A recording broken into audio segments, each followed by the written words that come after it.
السلام علیکم دوستوں، آج جو میں کہانی آپ کو سنانے جا رہا ہوں اس کا نام ہے اذان کا احترام۔ چلیں شروع کرتے ہیں کہانی۔ بیٹی مریم، ٹی وی بند کرو، اذان ہو رہی ہے۔ اچھا ماما، بند کرتی ہوں، مریم نے جواب دیا، مگر ٹی وی چلتا رہا۔ سنا نہیں؟ ٹی وی بند کرو۔ اب ماما نے تیز آواز میں کہا، ابھی کرتی ہوں، ریموٹ نہیں مل رہا، مریم نے کہا۔ اتنے میں فاطمہ کی آواز آئی، مجھے سمرن نے چٹکی کاٹی ہے۔ جب کہ سمرن چلانے لگی، پہلے مجھے فاطمہ نے دھکا دیا۔ ٹی وی چل رہا ہے۔ ماما نے تنگ آ کر کچن سے باہر دیکھا کہ بچے آپس میں کیوں لڑ رہے ہیں۔ ریموٹ موسیٰ نے پکڑا ہے جو کارٹون دیکھنے کی ضد کر رہا ہے۔ اتنی دیر میں اذان بھی ختم ہو گئی۔ ماما اپنا ماتھا پیٹ کر کہنے لگی، ان بچوں کو یہ احساس ہی نہیں کہ اذان کا جواب دینا واجب ہے۔ یہ تو اللہ کی طرف سے پکار ہے۔ جب والدین کی آواز پر نہ آنا گناہ ہے تو اللہ کے حکم کو نظر انداز کرنا کتنا بڑا گناہ ہے۔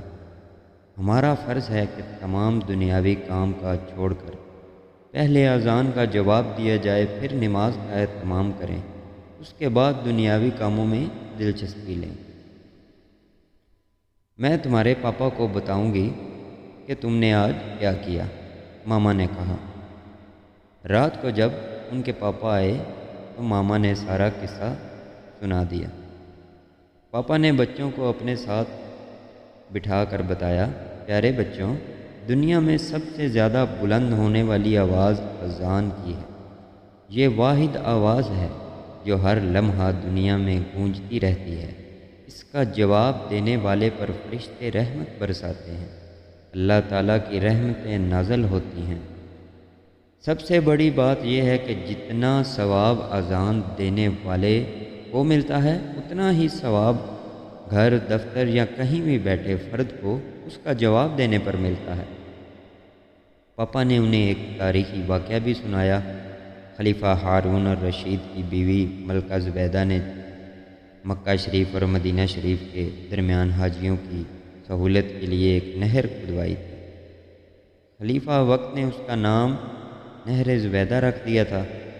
جب ملکہ زبیدہ کا وصال ہوا تو ایک معزز عورت نے ملکہ کو خواب میں دیکھا اور پوچھا، تیرے ساتھ خدا نے کیا معاملہ کیا؟ ملکہ نے کہا، اللہ تعالیٰ نے مجھے بخش دیا۔ اس عورت نے پوچھا، کیا نہر زبیدہ کی وجہ سے؟